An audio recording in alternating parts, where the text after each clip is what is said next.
It's that motherfucking Wednesday. Shit. Welcome back. Wednesday, December the 10th, 2025. We're almost there.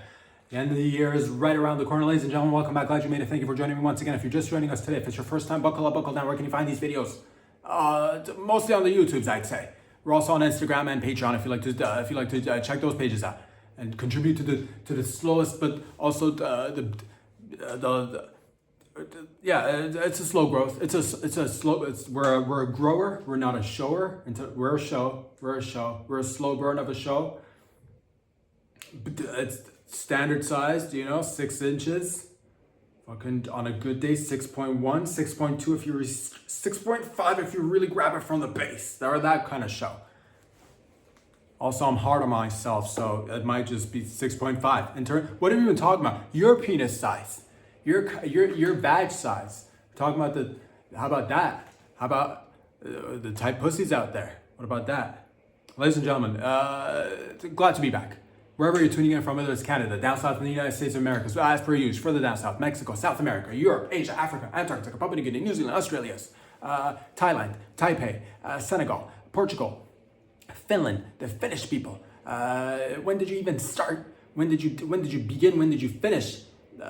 Just messing with the Swedish people over there in Scandinavia, all around the Alps, the Swiss Alps, over there in Italy, over there in Kazakhstan, all the stands, Uzbekistan,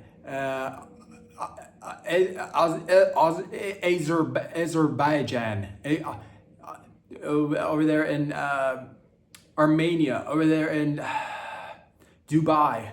You get it, all around the world, so many countries. Fucking Botswana, there you go, there's another one. Senegal, you get it, all around the world. Thank you for joining me once again. Let's get right into it. Let us have a little bit of fun. I'm feeling much better, thank you for asking. I put my body on the line, of course, as per usual, doing things that some things are second nature. Some things are, I did a little something that was a little bit, I wouldn't say, it was a little dumb. But again, second nature, shit happens. I react. Again, your boy, growing up, loved the soccer, played a lot of soccer, loved it. And that's how you get the loose feet. My feet are loose. My legs you got that loose legs syndrome, foot loose, some might call it. Loosey goosey feetsies. And that's what if you play soccer, if you use your feet for a sport for that matter, I'll speak for myself, I don't know about the rest of y'all, but you happen to utilize your legs, utilize your feet a lot more than probably the average person. Picking up things, picking up dropped items, you'd use your feet. If the remote control is on the coffee table, do you want to reach over with your arms and hands and grab it, or do you want to use your feetsies? And let's enjoy the hammering sound in the background. This podcast is brought to you by Hammering Sounds. No other podcast can bring you that kind of satisfaction. And everybody fucking loves hammering sounds. Construction noises in general. Everybody loves it. That's why I pepper it in. People think this is just happenstance, that you hear construction noises in the background sometimes. I know what the fucking people want, dude. I know what the people want. All right, occasional vacuuming on the outside and occasional ongoing construction noises. That's what the fucking podcast community, the comedy community, this is what they're begging for. Thirsty motherfuckers, I'm bringing it to you. It's that body bag comedy right there, dude. Brrr, body bag. What are you even talking about? That's the thing, grew up playing all the soccers, grabbing all the stuff with my feet. And the other day I happened to drop a lid. I was cooking using my pots and pans, and I dropped the lid and I went to catch it with my foot and it just landed straight. The iron edge of the lid just landed right on top of my foot, and it didn't feel too nice initially, but then I'm like, shit happens. You bump your knee, you stub your toe, that's fine. But then in the evening when I went to sleep, then this nerve, I guess, was pinched or something. It gave me a horrible pain. And I forgot that I dropped the lid on my feet. So I was just wondering myself, what is going on? I thought I was having a stroke or something. I'm just grabbing it pinched a nerve. I couldn't sleep at all, but I caught some Z's eventually. I'm all good now. That's neither here or there, but it's fucking, again, loose feet. That's what it is. Fucking things fall. I'm in the bathroom, towels fall, I'm there catching with my feet. You know, I'm shaving, I knock over, you know, bottle of lotion or lube or, you know, moisturizer or body wash, catch it with my feet. It's innate, I can't help it. You lose feet, that's what happens when you play soccer growing up, but that's aside the point, neither here or there. Let's get right into it, let's have some fun. Thank you for joining me once again. Again, it feels good now. It's all good, pain, it's gone. Fucking walking like a motherfucking, like a walker. Fucking bipedal shit, motherfucker. That's that bipedal shit. You know what I'm talking about, body back comedy. Brrr.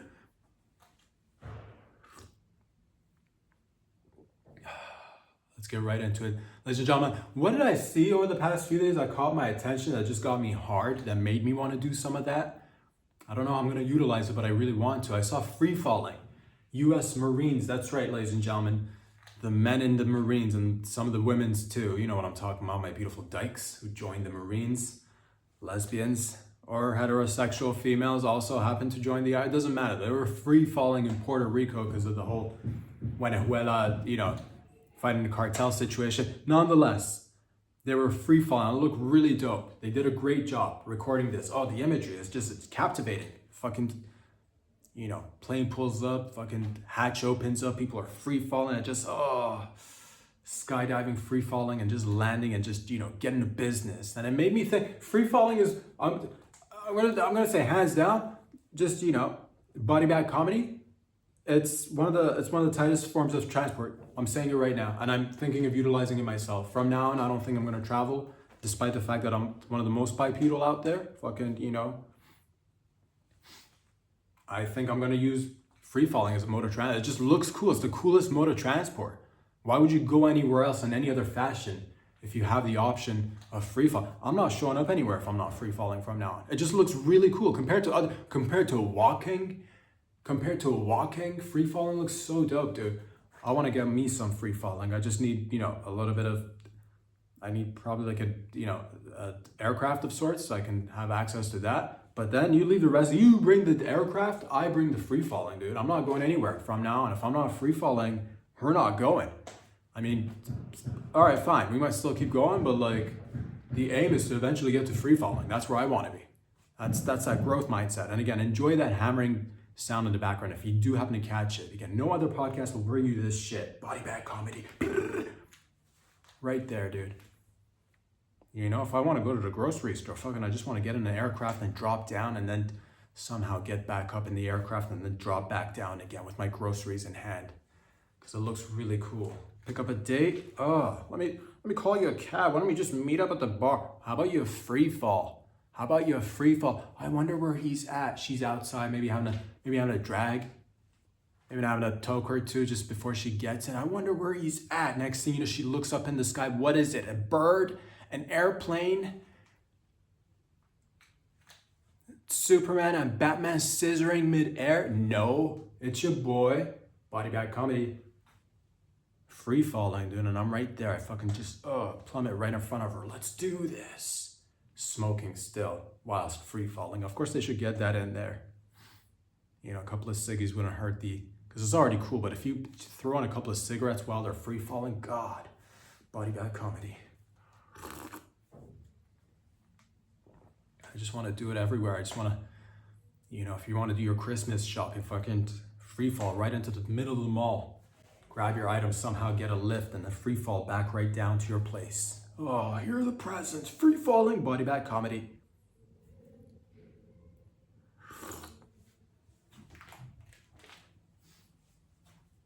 And I'm not even gonna slow down. I don't even have kids or anything, but I thought about this. I'm like, this lifestyle wouldn't probably suit, you know, a wife and a child, or children, plural.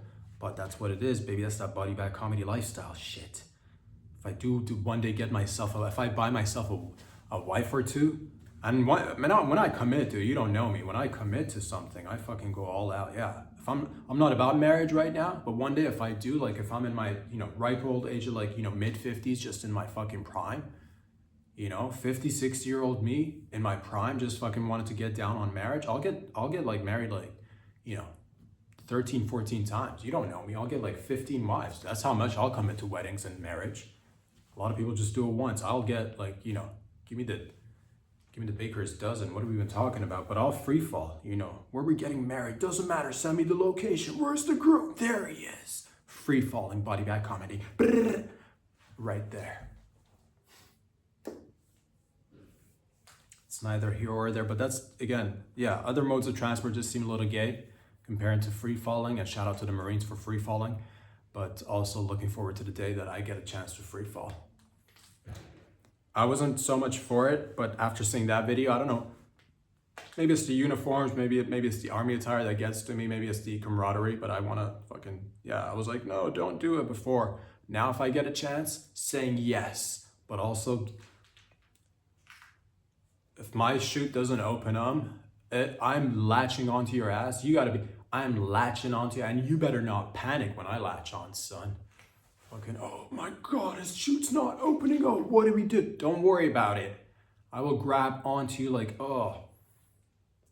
I'm just gonna make like a koala and grab onto your crotch. You know, we're gonna do fucking crotch to crotch landing, free fall, free falling. Enjoy that hammering sound. What is that? Fucking great things being built. That's what it is. Neither here or there, ladies and gentlemen, but let's get right into it, shall we? It's lucrative business time. That's what it is. It's that time of year. The year is ending and people are making, shakers and movers in the industry are making moves. Netflix is buying Warner Brothers, if I'm not mistaken. They've already bought it, or they've made a bid to buy 83 billion. I heard at one point a few days ago, they want to buy Warner Brothers. You know, Warner Brothers I don't know if it's a gang. I don't know if it's a couple of black brothers is essentially, and then they call themselves the Warner Brothers, and that's what and Netflix wants to buy them. Is it cool that Netflix wants to go and buy a couple of black brothers out there, aka Warner Brothers? I don't even know if maybe it's more than a couple. An 83 bill, it better be more than a couple. It better be more than just two brothers if we're getting, you know, and it's 2025. I thought we were, I guess, you know, saying buying it seems like, oh, you own these, you know, you own these brothers out here, but like that's, you know, I say a partnership. I say, you know, we work with each other. Sometimes that's a better phrasing than people are a little bit, you know, but then again, I'm not about it in terms of like, just say, I guess say what you're doing. Say what you're doing. I'm about honesty and transparency and none of that PC shit. I guess we're buying people now, and it happens to be black this time. Brothers, Warner Brothers being bought by Netflix. This could, of course, I learned a new word. Monopsony. That's right. Monopsony. It creates a monopsony. And that one is when the market is in a shape where it just creates a room for one buyer, one giant buyer, and it's like a monopsony. That's what that is. And people are saying, monopsony, what if everybody can buy it and there's only one buyer? And then what does that do to the competition? But then all of a sudden I'm like, fuck, dude, what do we got to do about this monopsony? Oh, I got a case of the old monopsony, dude. What is that? That's that monopsony. It's burning. It's monopsony body bag comedy. Hot water. If it's burning, pour hot water on top of it. Hot water fixes almost like 99% of things. Almost.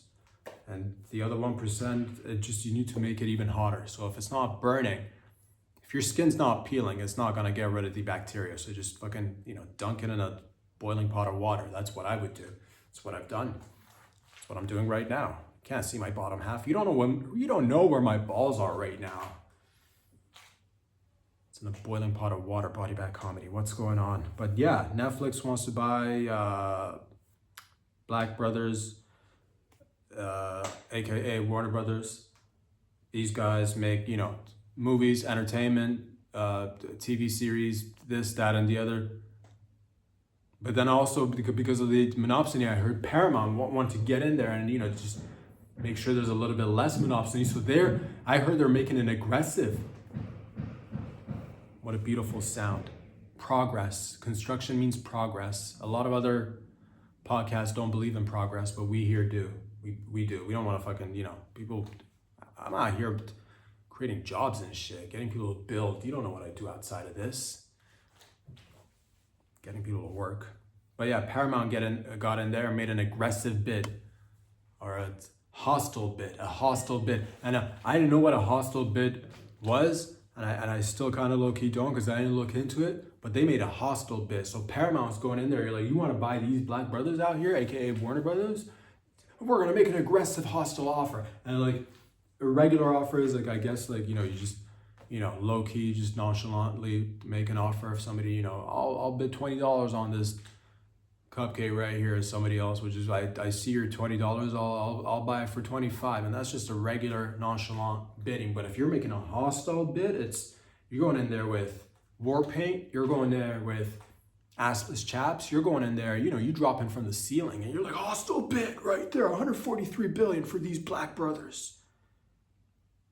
Or, you know, you shoot them up as you make the bid, you know, a lot of guns blazing, take the money, 143 million. I don't know how much but I heard it was hostile.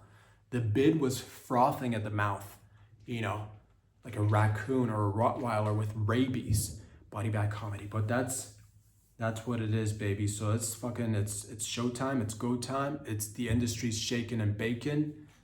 Is all of the industry going to be consolidated into one industry? Will the industry just become is it just one giant industry? Only one purchaser of goods and services. What does that mean for everybody else in terms of content creation? You know, more or less the same. You're on your own. Good luck to everyone, and may the pre-cum rise to the top of the cock, and it typically does. I've never seen pre-cum cream not rise to the top, so it's inevitable, really. You know, you get a couple of strokes in there, it is inevitable, but neither here or there. But that's a little bit of entertainment and global business news for you.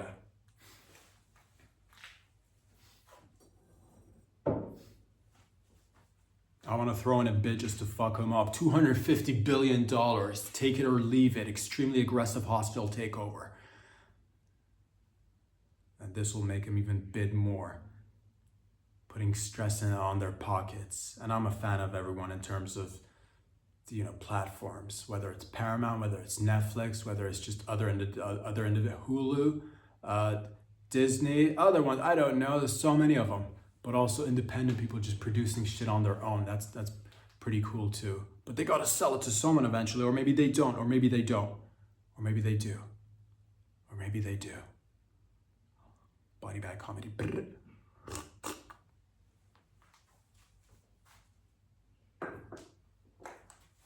I'm gonna make a hostile bid for your goods and services. Throwing a knife, just swapping the knife between the hands, you know, butterfly knifing that shit. Take this bid, $150 billion, you know? Placing your hand on top of the table and just going like stab right between your fingers. Hostile bid. You want to take it or not? Hostile bid, 153 billion. Right there between your fingers. Don't stab your fingers. Go really fast. This is a hostile bid. Right there, you know? Do a bear crawl. Hostile bid, take this. And a bear crawl back waiting for their response. Hostile bid.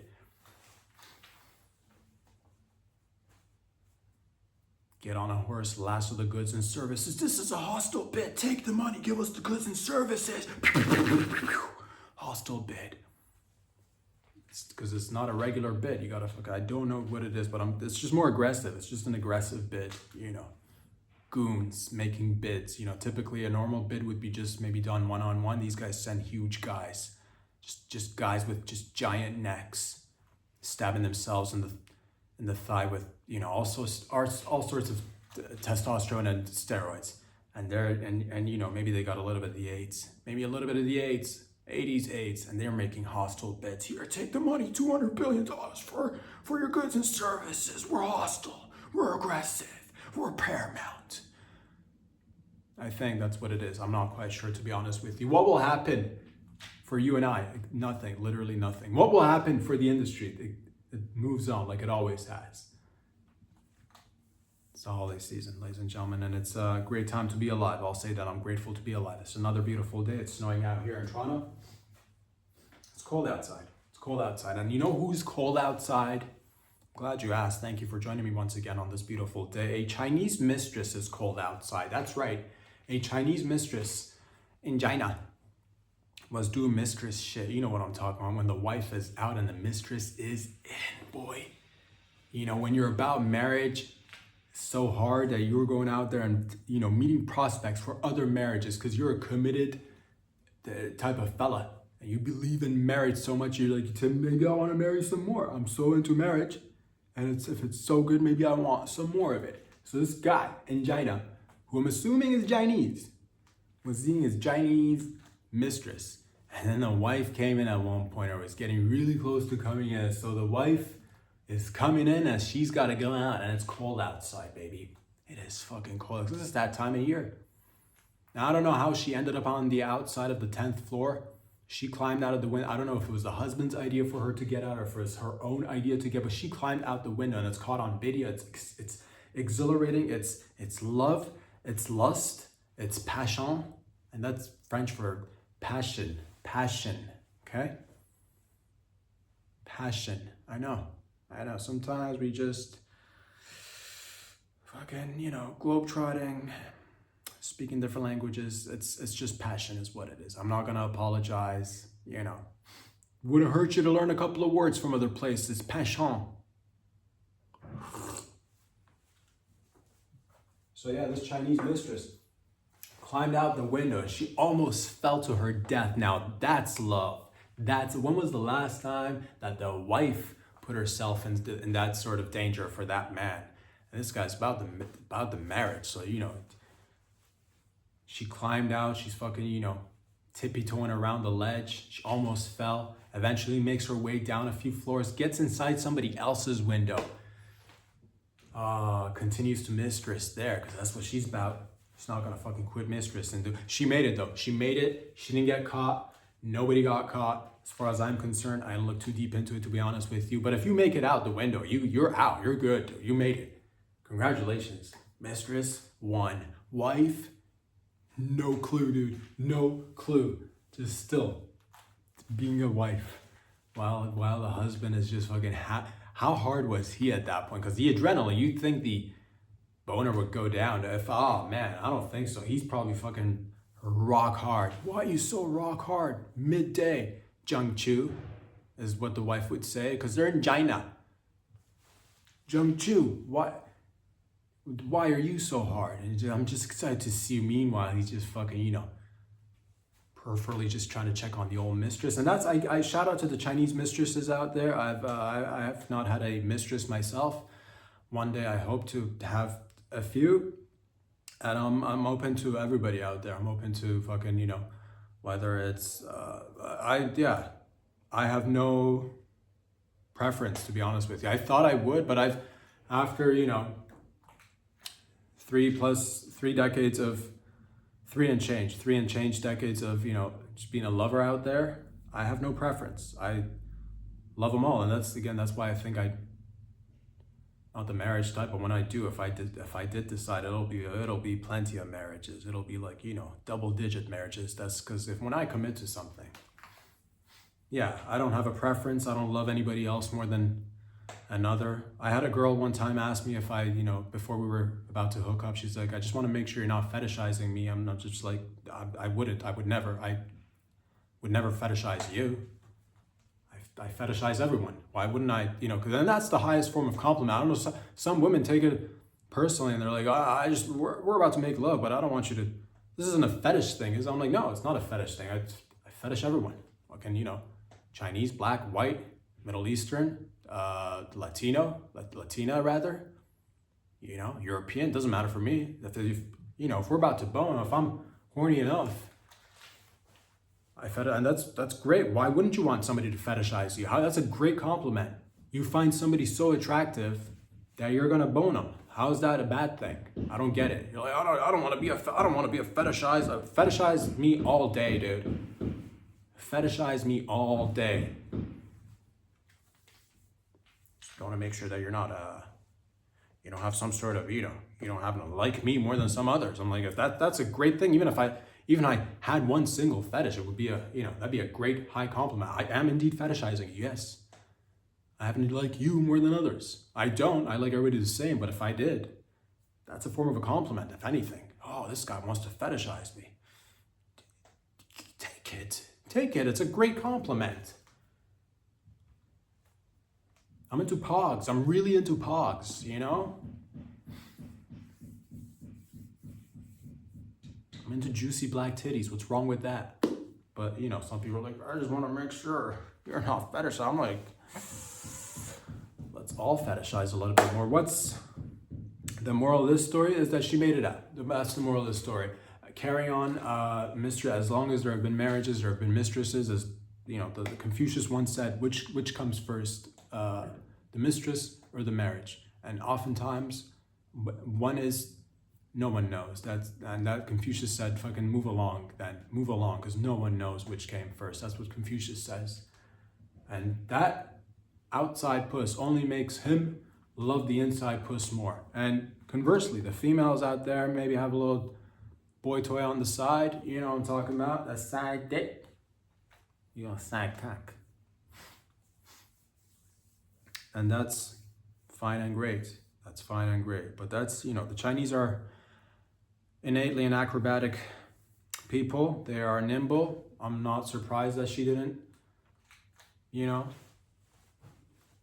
I'm not surprised that she made it through the other windows, because that's what you've seen the movies. Oceans, what was it? Was it Oceans? Was it one of the Oceans with the Chinese fellow being nimble in a box and folding it in, putting him in a suitcase? That's all of them. That's all of them right there. They're fucking flexible. They have no bones. I heard that on the street. I believe it to be true. The Chinese and the overall Asians, extremely nimble people.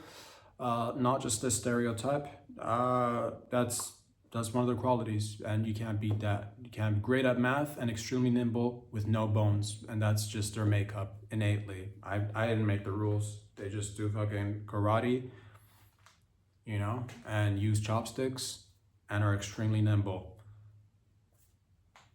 That's what it is. And that's what happens when you start doing, you know, fucking when you're tumbling and doing circus activity from a young age, you're gonna make it out that window. So congratulations. This goes to show that you can make it out the window too. If you're like, oh, I wonder how I'm gonna escape climbing out the window. This mistress did it, barely clothed, all right? Half naked. She made it out, so congratulations.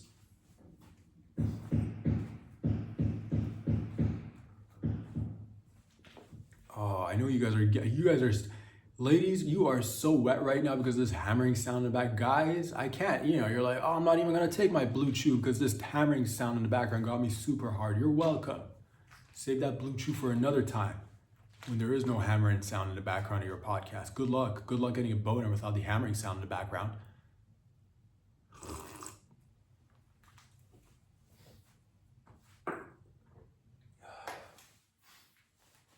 What else is going on? Speaking of Chinese, oh, body bag comedy right there. It's hammer time. The UK, it's a great time actually to be Chinese, and it's a great time to be black right now, which works out. It works out for me specifically because, as you know, I'm just a Jamaican, Japanese fella living his best life, trying to improve each and every day. And this is great news for my brothers out there.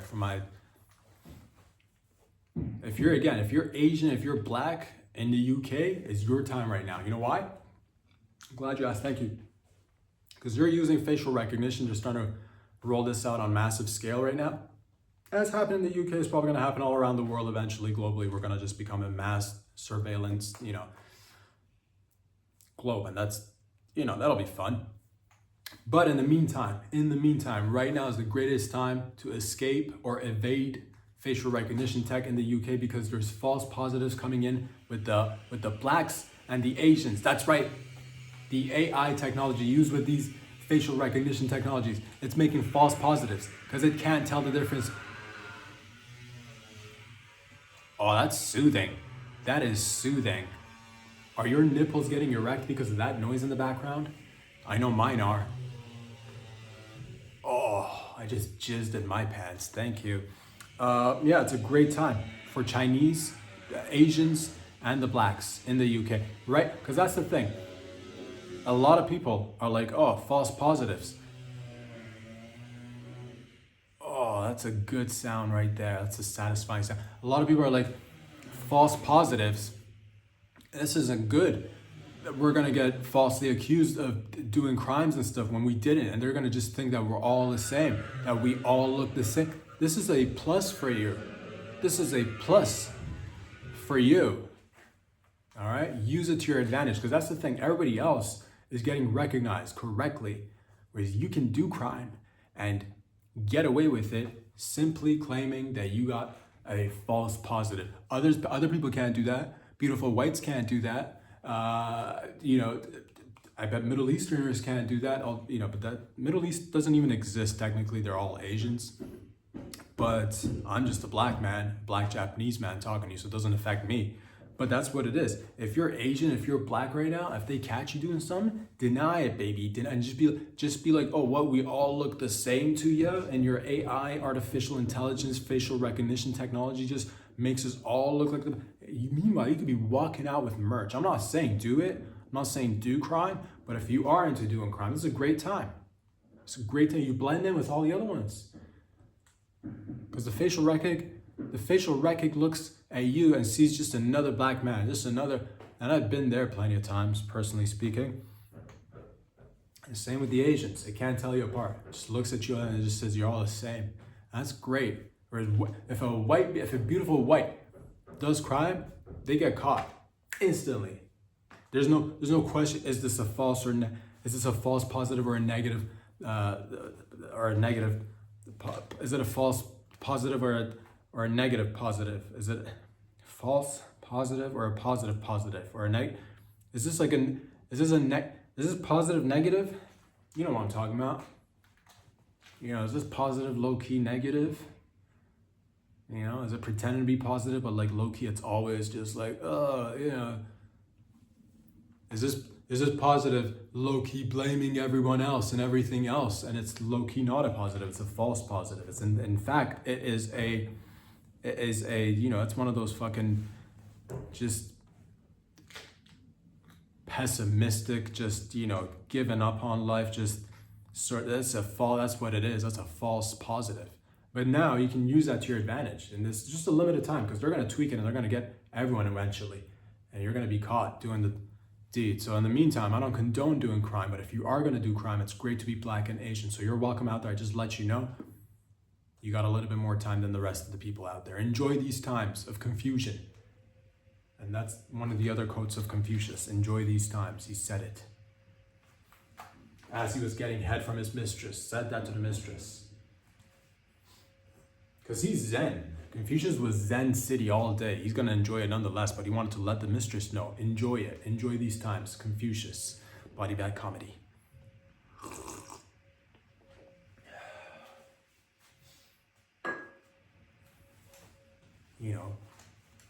If you're like, I don't have anything to do.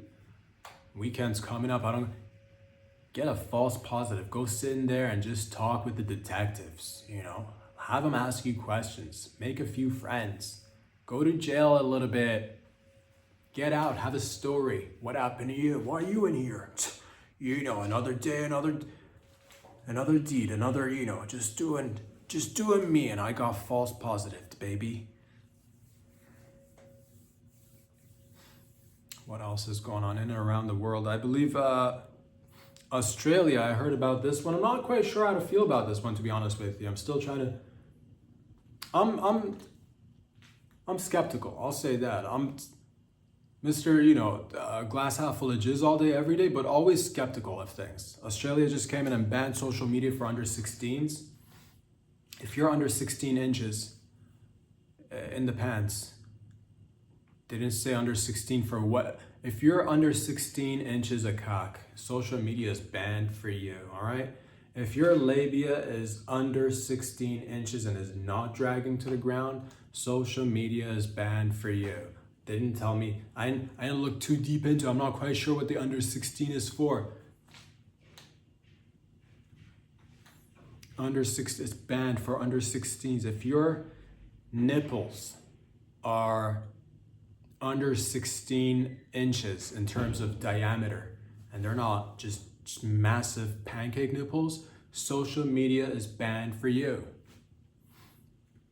If you can't take it, 16-inch cock in the mouth, male, female, doesn't matter. Social media is banned for you. I'm not quite sure what it is. I think it might be just, go with the obvious answer. Yeah, it might be age. I guess it might be age.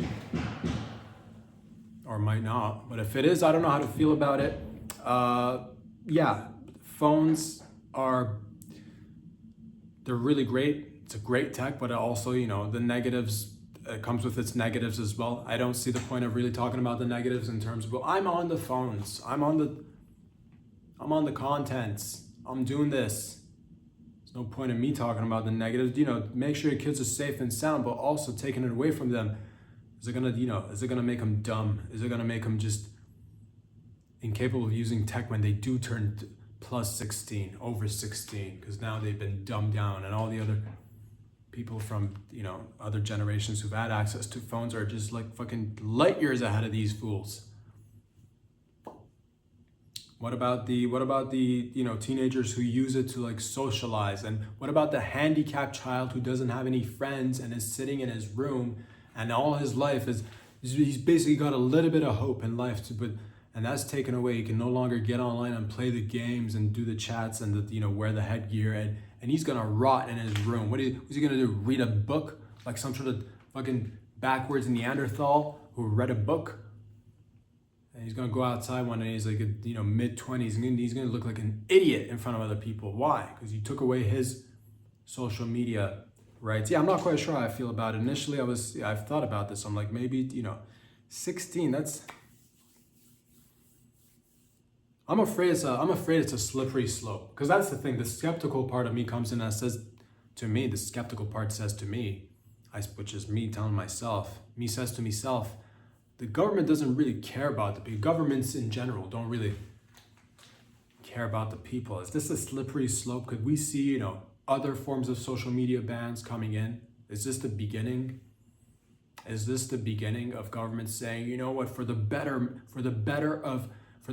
greater good of society, we're gonna ban social media? And it's got a lot of negatives, but it's also got a hell of a lot of positives. It's got a lot of positives as well.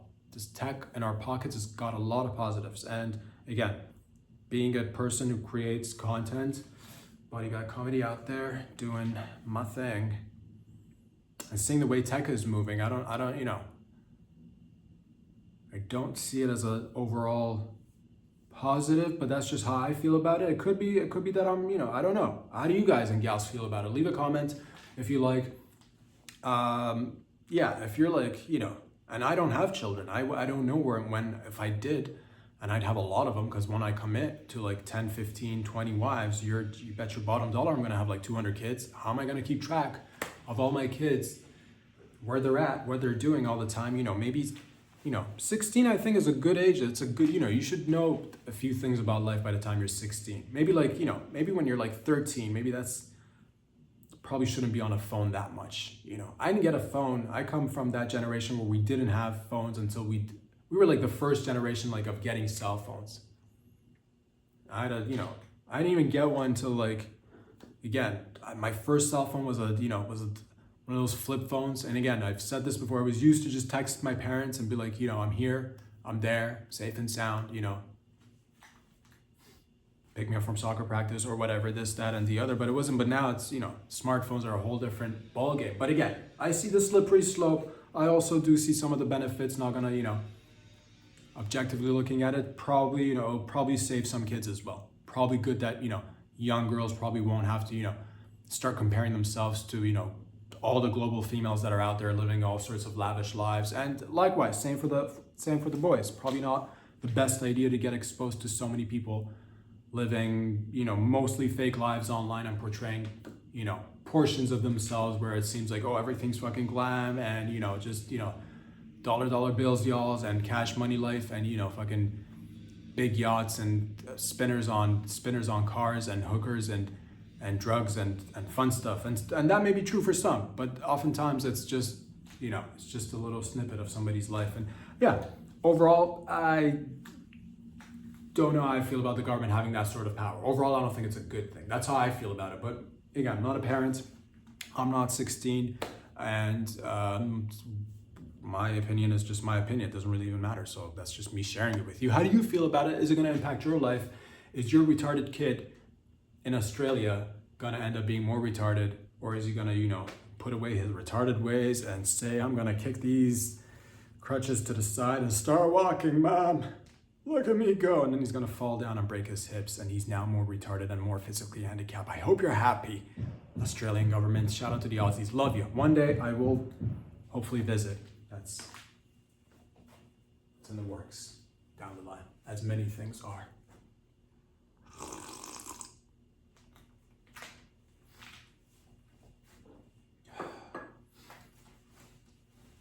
I was thinking about this phrase, in sickness and in health, till death do us part, in sickness and in health. And that's for married couples.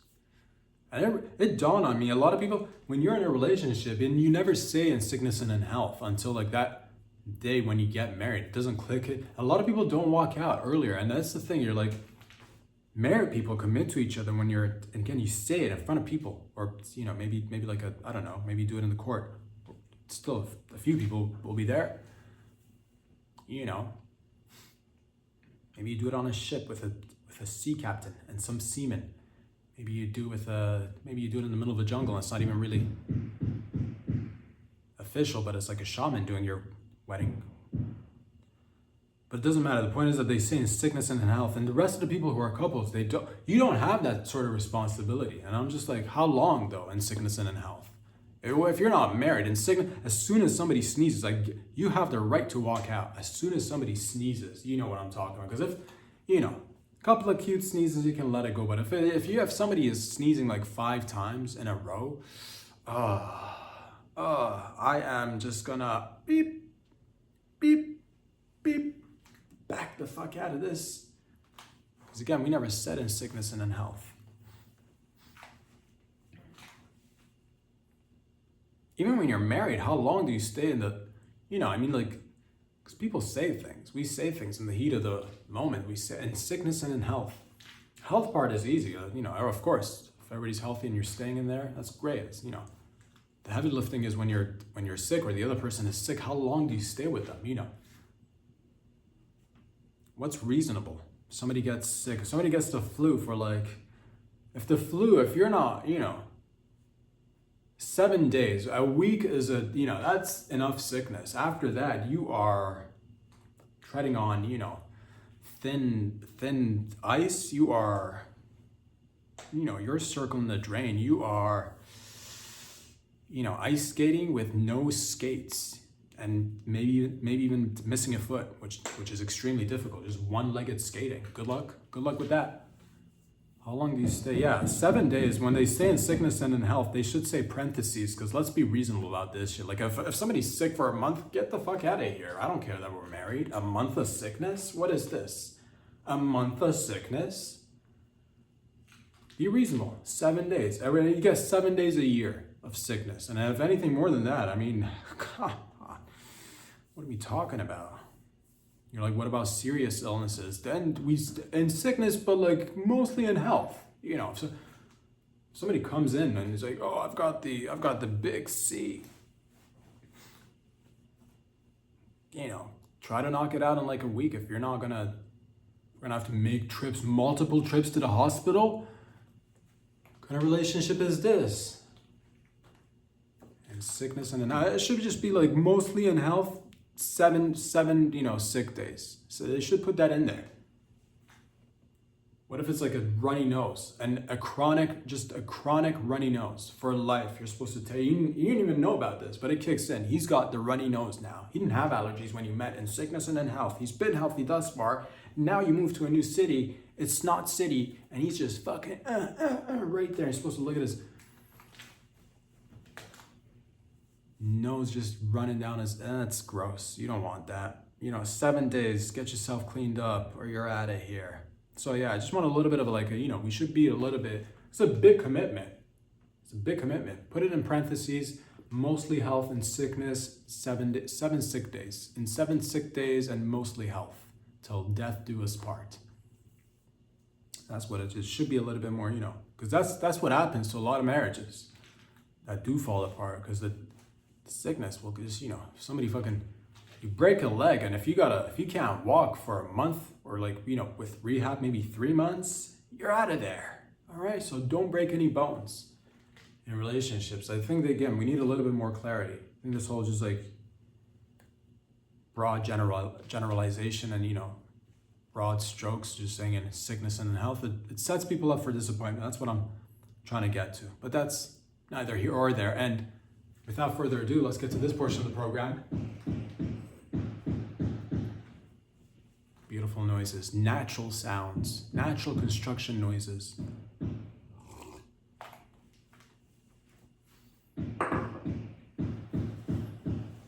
Because you know what's behind those construction noises?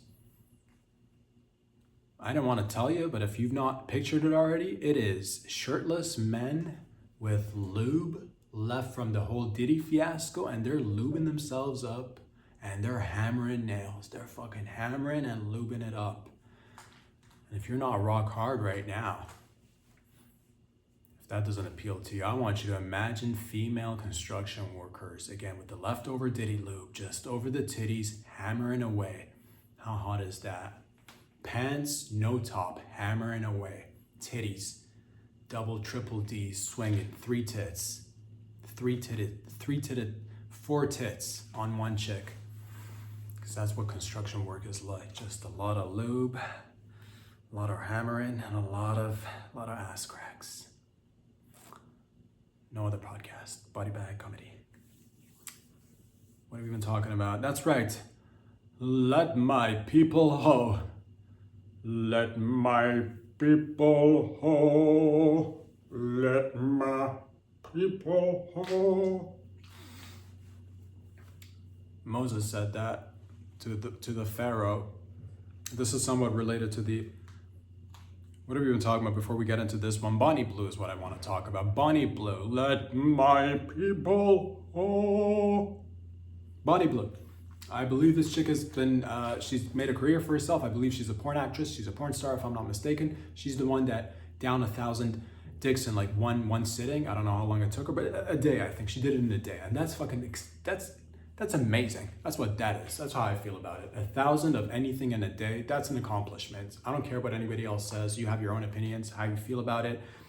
She went to Indonesia, though. She went to Indonesia and she wanted to take her craft that she's worked hard on, or worked on people who were hard, and that's part of her craft. She took her craft to Indonesia and she wanted to do it, and apparently she got in a little bit of trouble with the Indonesian authorities, because different places have different rules and laws. She was going about her business trying to pick up dudes to bang out, because that's what it is, baby. It's that porn lifestyle. Entertainment umbrella falls under entertainment, so that's what it is. And I feel close to porn stars and strippers, porn stars, porn actresses. I feel there's some there. I feel close to them. Yeah, she's had a little bit of I'm not quite sure if she's being thrown in jail or being deported or whatever. But all I's gotta say is that let my people ho. Let them ho. Let people ho. People should have. That's, I don't believe in governments dictating people what they can and can't do. If this bitch wants to fly overseas and suck on some cocks, some overseas, import, I guess it's there. So it's not, she's importing herself. I guess it's if they were brought in, then it'd be import cock. But she wants to go out there and import her puss and get some domestic Indonesian cock. She should have the right to. And I'm not in charge of anything. This is just a personal opinion. And you're goddamn lucky I'm not in charge of anything.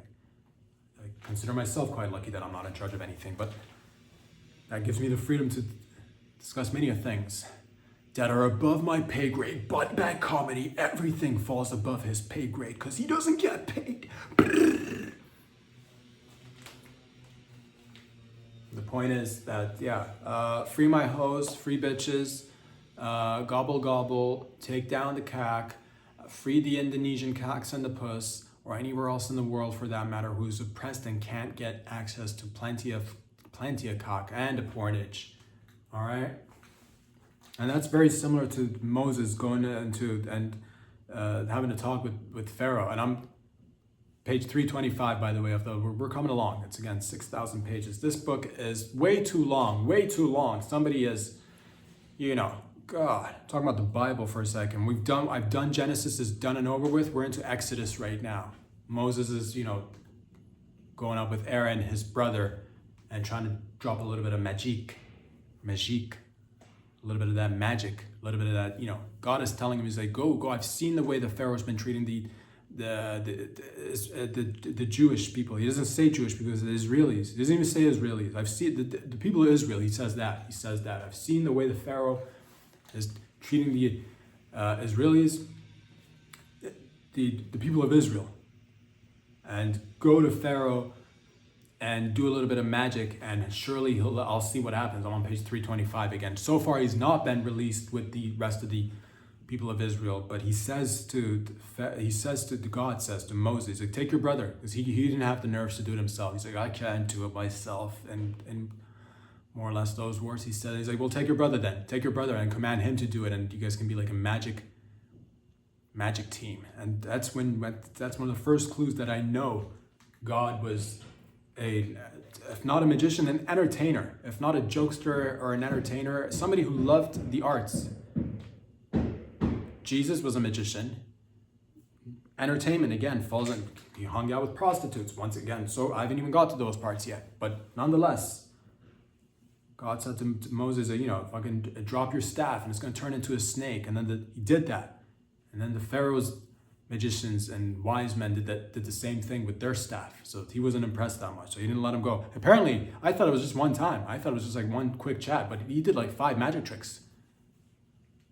Turned the whole water in Egypt into blood. And that's disgusting. But then again, the Pharaoh's magicians and wise men did the same thing, which I don't understand. If you're having issues with your water supplies that have already been turned into blood, why would you have your magicians and wise men turn more of the water into more blood? And it already said all the water was already turned to blood, so there was no water to turn into blood. How did they turn the water into blood then? Riddle me that. Egyptian magicians and wise men. And the whole place got swarmed with gnats.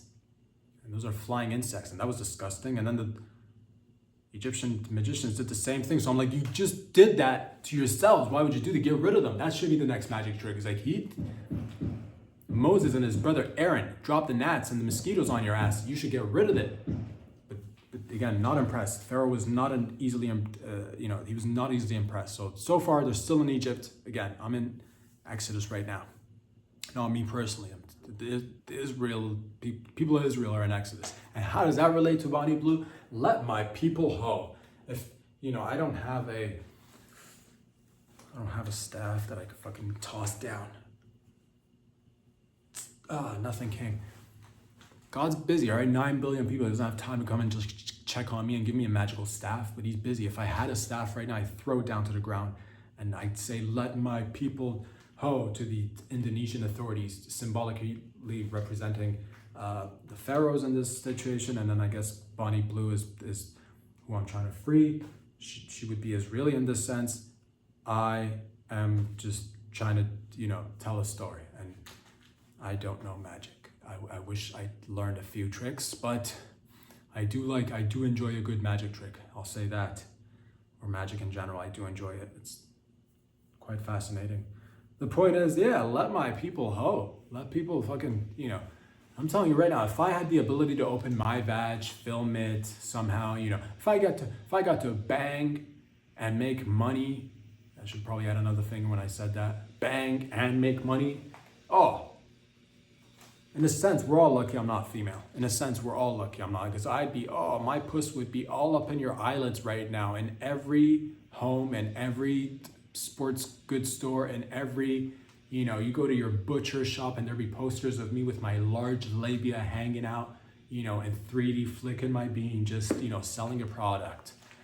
So in a sense, I guess everything works out. I hope she's freed. I hope she comes back to the land of the free, where she gets to freely, take down another 1,000. And I don't like people's judgment and morals and ethics. If you don't like it, don't watch it and don't subscribe to it. But if you enjoy the puss, then what's the difference between 1 and 1,000. If it's just numbers are just is what we're counting zeros and commas now.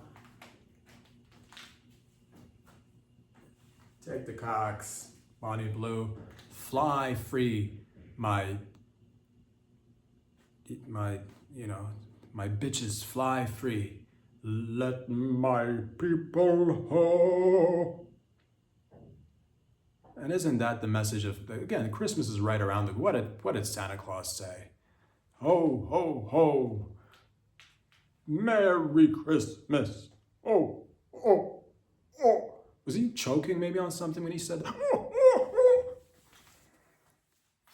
Got a big meal before going off to, give everybody gifts. I gotta eat quick.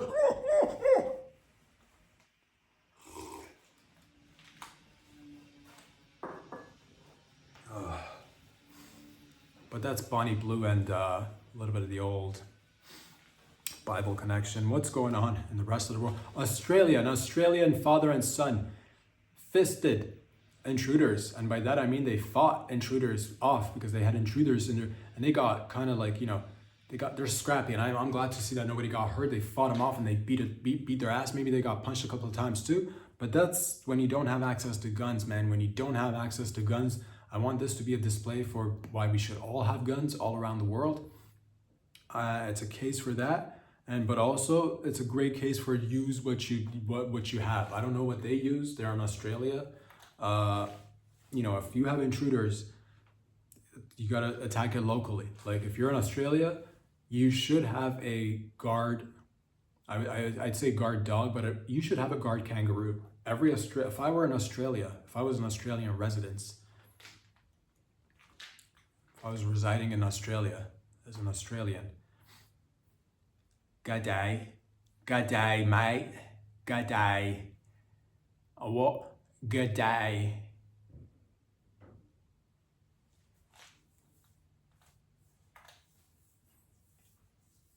Not gonna use these, not the type of podcast I use this fucking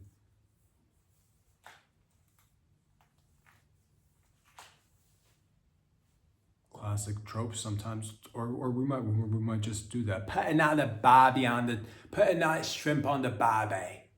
Good day. We're all of it. We're not above it, we're not below it, we're somewhere in the middle. The point is, body bag comedy. That this Australian duo, father and son, fought off intruders. Yeah, use Australian toads, throw those at them. Kangaroos are a great protective animal if you treat them right. Use them to box they can box, so they can fist while you're fisting the intruders. They can fist them too. Boomerangs are great, but make sure they're like not the returning kind of boomerangs, because then like you're in the middle of a fight, you might throw it, you might get hit in the face. You want the ones that are sharp on the edge that you throw and it just like slices and dices. And that one is sold right here, right now for $19.99. Call 1-800-888-765-424. You're really sharp boomerang. Yeah, we had a few incidents where children were playing with these boomerangs and their fingers fell off, and we're not gonna take any responsibility. So you gotta read the fine print, man. It's for 16 plus, adults 18 plus, adults only boomerangs, sharp boomerangs. That's what we're about.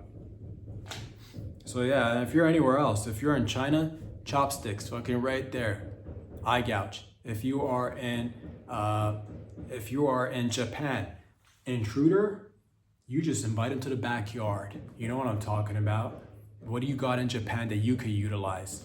I don't know. Maybe some sort of like, a bunch of snow monkeys sitting in a jacuzzi, in a hot tub, in a hot spring, just like 20 monkeys, and you got an intruder, and you're like, what am I gonna do? What are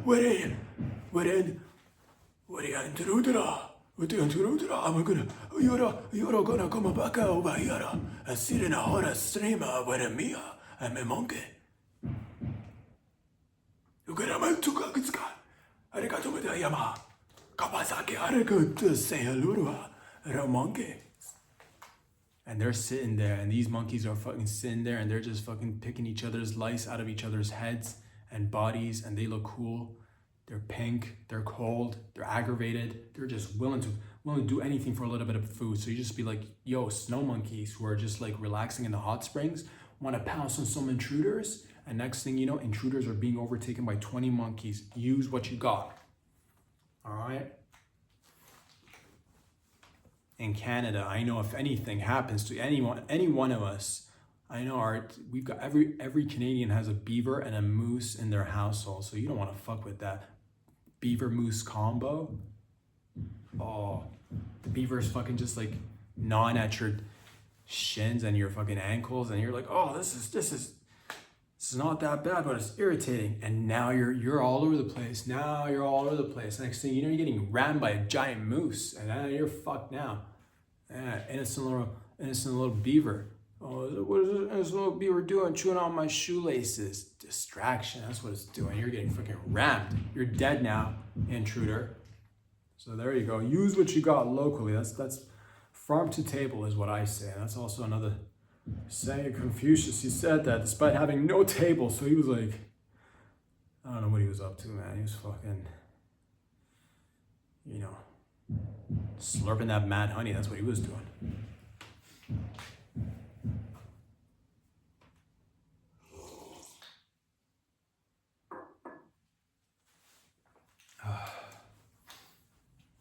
What else is going on, man? They say that you gotta treat how you treat your waitress says a lot about you. I've heard this. And how you treat the wait staff says a lot about you. I'm like, man, moving forward, I've always treated wait staff great. Like, not with money, because fucking in the future, yeah. Fucking in the future, bags of money for some wait staff. Right now, just whatever the bare minimum is, but like my heart goes out. But moving forward, there's more things you can do than just give money. It says that. Be nice to your wait staff. So from now on, if I see, a waitress, and if I'm like, man, if I'm sitting across a lady who I'm fetishizing indiscriminately all around the world, I'll be like, yo, bitch, watch this. And I got this other female out here doing waitressing. She's tired. You know what I'm gonna do? Lick the old fingers and just slip it in her vag and finger fuck her right there. Give her an orgasm. You're welcome. Free orgasm on the job. Look how well I'm treating the waitress. And then take that and extrapolate how well I'm gonna be treating you. So that's what I'll do from now on. Because it said, yeah, right now I might not have I'm not one of these billionaires as of yet. I'm not a trillionaire as of yet. But down the line, who knows?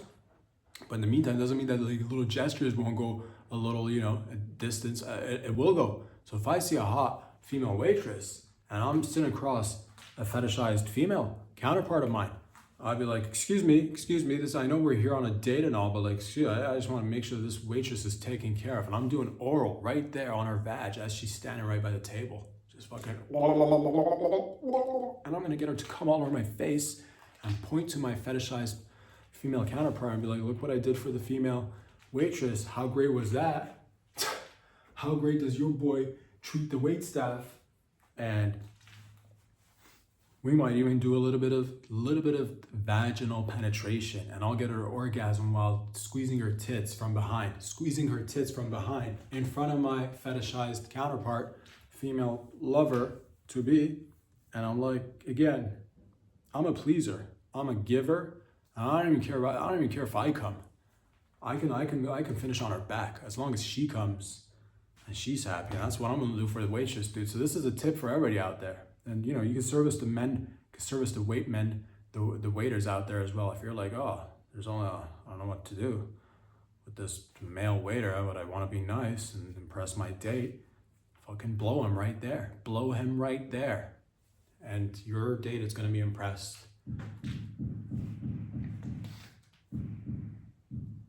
I'll move in with them. I'll move in with them for 7 days straight up and just listen to their stories, their hardships. Just be an ear or a shoulder to cry on. I'll be like, look what I'm willing to do here, fetishized female counterpart. And that's that's just a fraction.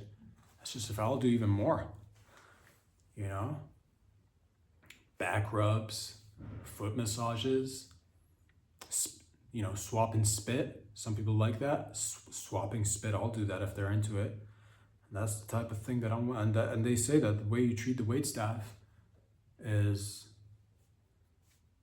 how it says a lot about you. So just treat them right. Treat them right is what I say. And I've already done that, but I'll do more. I know everyone can do more. I know I can do more. I'll do more. Hell, as long as I won't even care if I finish. As long as they come, I don't even care I can just go to the bathroom, excuse myself and just finish off there. As long as they come, I don't care. What if she's on her period? I'm not the type that says, oh, I'm not gonna finger the waitress just because she's on her period. Honey, sweetheart, excuse me, fetishized sweetheart over here, excuse me. I think it says a lot about me when it comes to, how I treat the waitstaff. So moving forward, that's what I'm gonna do. I don't even care. Like, I won't even use a condom if we're gonna do anal, because I don't want her to, like, if she doesn't like me to wear a condom and you're gonna get, she's, mid shift, there's probably some poop built up in there, you're gonna get shit all over your cock. And I'll say, as long as she's happy, I don't even care about my own happiness. And that's how I treat the waitstaff right there, dude. So it's a little hint for everybody out there. It's around the holiday season. Give back with your dollars, but if you can't with your dollars, a little gesture, a little orgasm here and there, it's not gonna make you any lesser of a person. As a matter of fact, it's gonna be a positive thing for you, karmically speaking. Unless you don't want that positive karmic energy, then by all means, just fucking order off the menu and leave a regular tip. Selfish.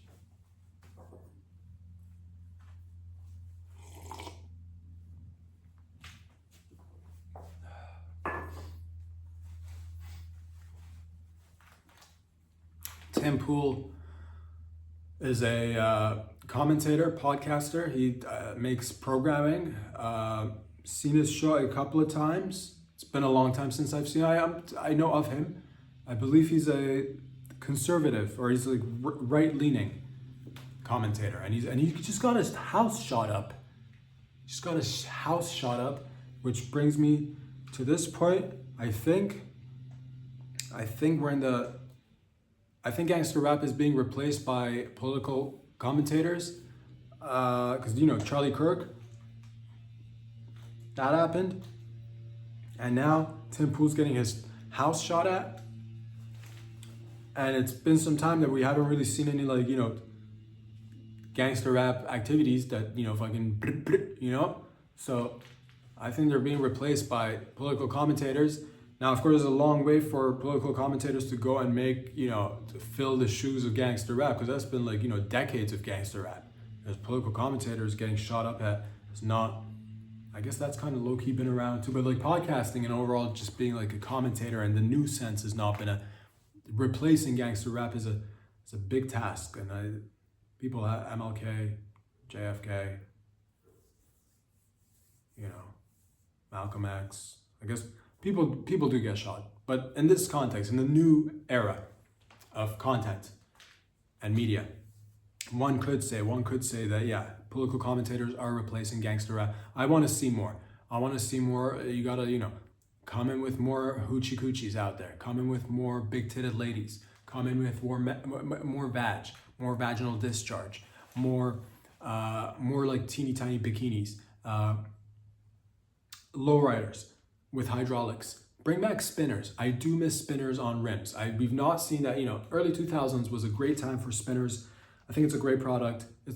It's for vanity, but it's pleasing. It's aesthetically pleasing. Who doesn't like to see a stopped vehicle fucking look as if it's moving, but it's not, and it's one of those things that's if you're just regular minded, then it's really cool. But if you're a little buzzed, it's really, really cool, because it's whoa, what's happening to this car? So get that going. I want to see a little bit more flaunting of the cash. If you're a political commentator, I do want to see more flaunting of the cash. Bulletproof vests have always, it'll boost the, you need to be a little bit more fucking get in there. I just, whether you're left leaning or right leaning, I don't even care, but if you're going to be going in there and replacing gangster rap, bulletproof vests, Get your gats, get a couple of AKs, like make a short video, and instead of rapping, just put your political commentary, messages out there, like, oh, women's rights or whatever your thing is, no voting by mail, whatever your thing is, like, just no voting by mail. Protect the borders. And that way, because if you're stepping into this again, these are big shoes to be filling it. I don't condone violence. I'm not a fan of it, again, unless it's in the UFC or like football or, lacrosse or that Italian sport where it's a mixture of UFC, soccer, football, rugby, and they don't even play the sport where they beat the fuck out of each other. That one, I forget what it's called, but it doesn't matter. Just middle-aged Italian men who live with their parents and recreationally go out there, chase a ball, throw a ball, and also beat each other's asses. That one. What was I even talking about? That's right, gangster rap being replaced by political commentators. It's doable, it's possible. They've got a long way to go. These are just the early stages, of course. There's room for more. I do want to see a little bit of retaliation in terms of podcasters and specifically political commentators going out there, because it's not fair that, again, Charlie Kirk, now Tim Pool's house, get your guns and, pop a couple of rounds and into the ceiling, at least. Into the ceiling. If you got access to it. I don't. All I can do right now is, again, live with my beaver and my moose. Down the line, who knows? Who knows what's holding out in the future for me? Maybe I'll have access to guns in which I will definitely utilize indoors and shoot it up into the ceiling. I will have a room in the compound which I will just dedicate to doing podcasts where I get to shoot into the ceiling, and you'll see chunks of ceiling fall down at all times. And you can timestamp that and also patent that idea right there. I don't want to see anybody moving forward shooting into random ceilings. You heard it here first, all right? So putting that out there into the universe.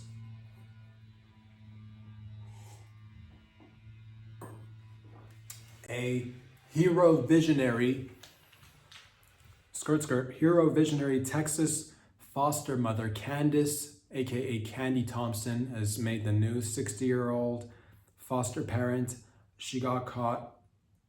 Some nosy neighbors noticed that she's locked her retarded daughter, one of her daughters that she's adopted, and locked her outside in a dog cage in the backyard. And this nosy neighbor recorded and made a thing of it.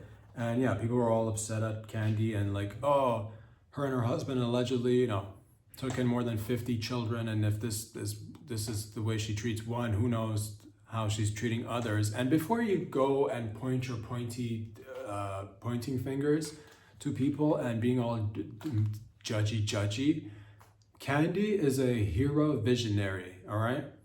So let's hear that again. A hero visionary. Most people would think that potentially kidnapping, potentially abusing, and mistreating the retarded is not cool. And it's not right to do that to the retard. That's for you and your bigoted views, because Candace doesn't see the difference between able and disabled. She provided a life experience. Right? Why should the ableist community have all the access to abuse, kidnapping, and torture and all the other stuff as well? What about the poor retarded, physically and mentally? What about the poor retarded?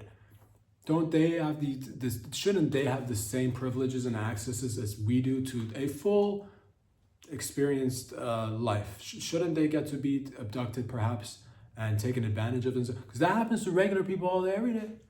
All right? You're like, oh, no, the handicapped are too good for some experiences, or they can't take it, they can't handle it. Quit babying them and treat them like everybody else and let them get a full life. And that's part of life. Sometimes you might get kidnapped. Sometimes you might get tortured. Sometimes you might be put in a cage. And she's a visionary. She's a hero because she sees past the disability. When everybody else says, no, we gotta protect and bubble wrap the disabled. We gotta helicopter parent the disabled children. We gotta watch them. We gotta always be... Yeah, that's for you to do that. You're always putting him in this little box that says, certain activities that you can do, certain activities that you can't do. And that may even prolong the retardation stage, What if you treat them normally and regularly and say, you know what? Deal with the cards you've been dealt with and just go out there and experience it like a normie. And that way they wouldn't even know the difference between themselves and the normies. So hero visionary says goodbye to old-fashioned, outdated views of the retarded and says we're all the same. And for that, she's a hero visionary, ladies and gentlemen. So quit with the fucking judgy, hashtag Bonnie Blue, hashtag free Bonnie Blue, Body Back Comedy, and hashtag Candy Thompson, hashtag free Candy Thompson.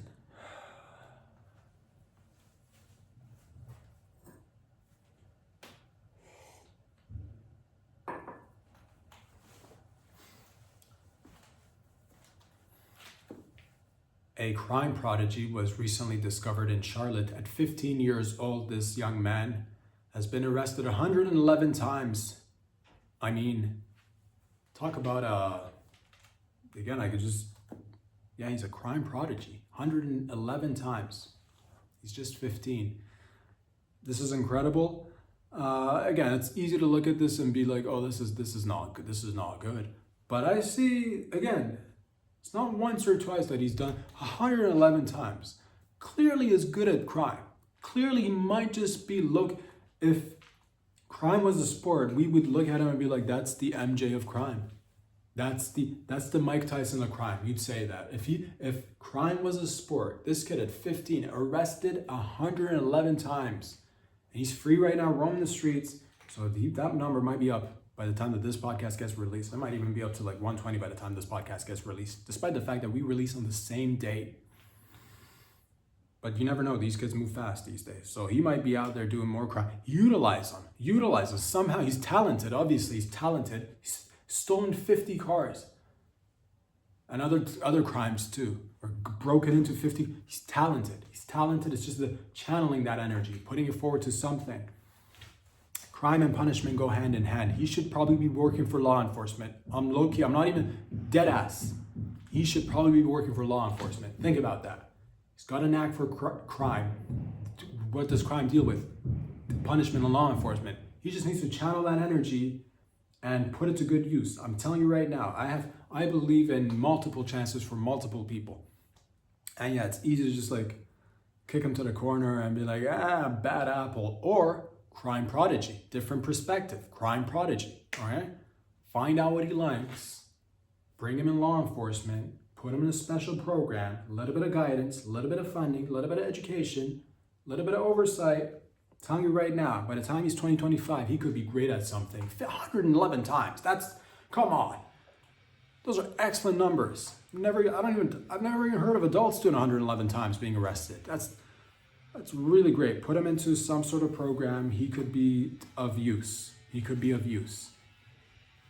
a problem. He could be our problem that we could, unleash on other people who are bigger problems for us. Think about that for a second. If we got a problem overseas somewhere, this kid is a menace.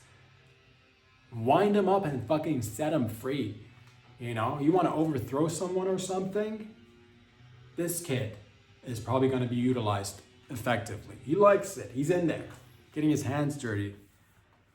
He's not out there complaining about, I'm not gonna have any access to social media. He's out there fucking, getting his hands dirty, coming home late. I'm not even sure he has a home, but again, utilize him. This is great. And enjoy that sound in the background in the meantime.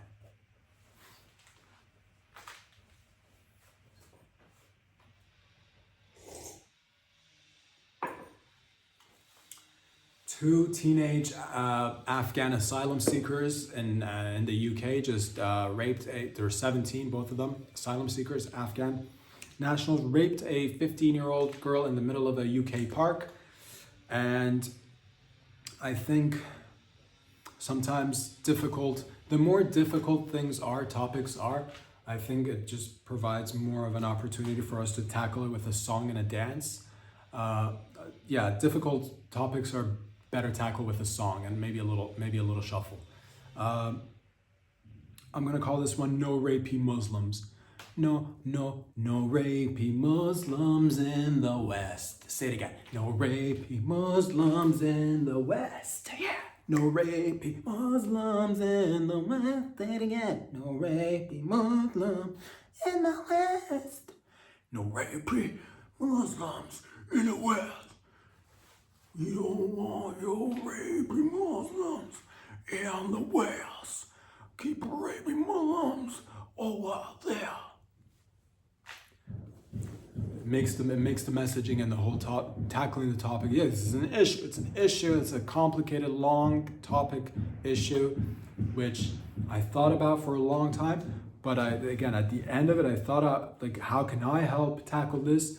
Again, no rapey Muslims in the West. So do that. Better vetting, deport them. Here's the thing. It's all about the messaging. The messaging needs to be clear. If you are illegal coming in and trying to get in, let it be known that if you do crimes, murder, theft, rape in this case, you will be jailed. And we should probably like rape them too. We should yeah, because like, you gotta get the message. Fucking like you gotta get the message in there that they can't get away. Let it be known that if you, so you'll be jailed, raped, and then deported. We should, make an example, and also sing that song that I just did right here. No rapey Muslims in the West. No one likes rapey Muslims. Clash of cultures. What's the cause? It's been going on for centuries, if not thousands of years. But I'm sure. We would, no rapey Muslims. That's the song. Deport them, send them back after we rape them. Hopefully in our prisons and in our jails. And there's like 200 other countries, right? Most people want to escape third world countries and get to some Western countries because of, again, long topics not worth mentioning and discussing right here. But they want to come. Why do they want to come? Long topics, long discussions, doesn't matter, but they want to come. So you should send out messages to these countries that are, sending people or people are fleeing from. Let it be known. If you'd first of all, do it legally. Migrate legally if you can. If you absolutely can't, and you do happen to be an illegal, don't do crime, don't do rape, don't do Islam in the West. These things should be, again, these are long discussions that should be held. Again, it's what is it? Some of the causes of this is, of course, leftist policies that, leave the borders unchecked and open the borders and everybody comes in unchecked, unvetted. And then you get millions of people coming in with differing backgrounds, with different cultures, from places where sometimes, again, due to very difficult topics and, intricate matters of,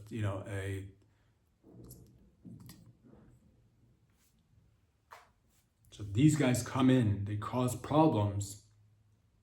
And at the same time, the rights of individuals, like native citizens, are being squandered.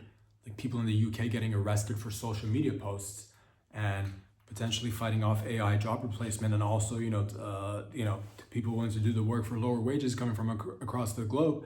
And so all of a sudden, you're going to get a whole portion of the population that's going to be, discontent with society. And all of a sudden, that primes the whole situation for more chaos and, again, people clashing and potential, racial and ethnic clashes. And that's when you can come in as the government and just be like, what we can do to help? More facial recognition, more mass surveillance, more AI, more social credit score systems, more digital currencies, and you get a UBI, and here, and you get more safety, and that way we can protect everyone. And that's just, so it's crazy. It's a long discussion. It's a long discussion. I don't want to get into that right now because we're here about the jokes. So to keep things short, no dirty brown Muslims coming and do the rapey, sing that song. No dirty brown rapey, muzzy. No. Keep it simple, get the message across. No rapey, if you're brown and Muslim. Keep it simple. That's what I said to myself. Again, the discussion is long. There's a lot of history that I'm not even fully aware of all of it. But again, to keep it compact so that we can tell, because that's the thing. People want change overnight. People want change overnight. You don't have time for overnight. Change will happen gradually, little by little. But in the meantime, doesn't mean that a little song and dance won't help fucking push the message forward a little bit. No rapey napey from a brown muzzy muzzy. No rapey rapey. Sing that song. So there you go. Have that message. Fucking blast it through the speakers. On a positive note, skirt. On a positive note, I did see 2 individuals, armed robbers in Sao Paulo, getting arrested. One of them got arrested because they went into a museum or a library and they stole expensive paintings, famous paintings. And it just bums me out. I gotta say, despite the fact this one's a positive one compared to the last one, this one's positive. Fucking a child got raped. This one's really positive compared to that one. It's stealing paintings. It's a heist, but it's I'm tired of this. I'm tired of failed heists. There's video of them walking in maskless. You're not even trying at this point. I don't want to see these heists where you're going in there, you haven't thought it out, and you're getting caught. One of them got caught already. The other one's going to get caught too by now. And they're not even wearing masks. They're not even wearing masks. In Brazil, the heist went down. It was a poor, I like a good heist, okay? The Louvre in Paris, they all got caught too. I'm tired of this shit. Either do it properly, give us a good heist, or don't do it at all. Because at the end of the day, I'm just beginning to have questions as to, what's causing all these heists? Who's behind some of these heists at least? Do the heist properly. Wear a mask. Have a good getaway car. Do it in the dark. Do it at night. Broad daylight. Walk in there, just no mask. Stealing painting. Who steals paintings? Are hard to get rid of. You fools. Tired of amateurs. All right, trying to hang with the big boys. Get in there and do it properly. All right, motherfuckers, get in there and do it properly. You got to be fucking, fighting lasers, being nimble, flexible, planning it out, in and out. No one hears about you, and I just want to see you randomly and not even know that it's you. One day when I'm traveling, who knows? I want to see you sitting there at a cafe outside, sipping on a little fucking espresso, and you look fucking rich and delightful. And I don't know you and you don't know me, or you're sitting there with your secret billions of dollars worth of jewels and money that you've heisted properly. And I'll never know, but there's a little shine there's a little twinkle in your eye, motherfucker. You know why? Because you got away with it. And I don't even know, but that twinkle in your eye, you kind of wink at me and I'm like, did he do it? Did he not do it? And I keep stepping forward and I move and I just turn around to check and see if it's you and you're already gone. You know why? Because you never stay in the same place for too long, god damn it. Do proper heists. But that was a positive story compared to the last one, body bag comedy. Brrr. I like to say that the award season is upon us, and I just want to leave you with this. Standing ovations, clapping is out. This is coming from the industry. I know a lot of you are knee deep in the industry, and you're like, how would this guy get news of the industry and what the industry says must be done? I'm just a messenger, okay? Standing ovations, clapping is done. They want you to move forward with sit down masturbation gestures. So if you see something you like, a movie, a song, whatever, and you want to support it, again, clapping and standing O's are out. Sit down, finger yourself, jerk off, and that's how we let the performers know that we are excited about their work, happy to see it, and we're supportive. So again, if I see anybody clapping, if I see any fucking standing O's, you're so out the industry. You'll be so out the industry, you wouldn't even know where oh, get out of here. Till next time. Peace out, everybody. Peace out. Get out.